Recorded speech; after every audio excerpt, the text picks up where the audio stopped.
For President Obama, America is back. The renewal of American leadership can be felt across the globe.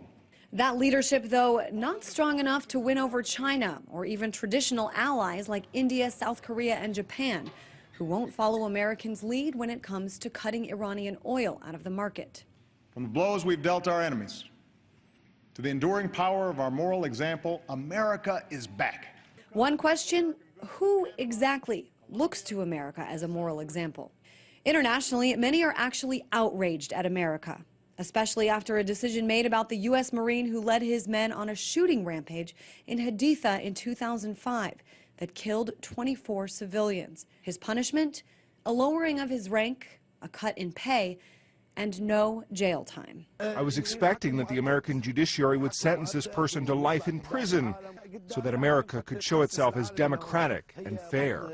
Meanwhile, Bradley Manning remains in custody and may for the rest of his life. He's accused of leaking classified documents to the website WikiLeaks, illustrating abuses to the world. In the showdown between murder and truth, it appears this land of high morals lays down a heavy hand on truth. World outrage also over the U.S.'s failure to close Guantanamo Bay prison, where 171 prisoners still languish 10 years on. When one of the most powerful liberal democracies is behaving with hypocrisy and promoting, illegal practices and abusing human rights, that undermines the cause of human rights everywhere on the planet. We bet on American workers. We bet on American ingenuity. Much of the State of the Union focused on how to, quote, win the future, to create more jobs. So we have a huge opportunity at this moment to bring manufacturing back.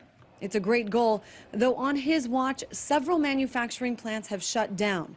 This Whirlpool plant in Benton Harbor, Michigan, has scaled back, with more than 5,000 people losing their jobs, a small fraction of what this country has seen as a whole.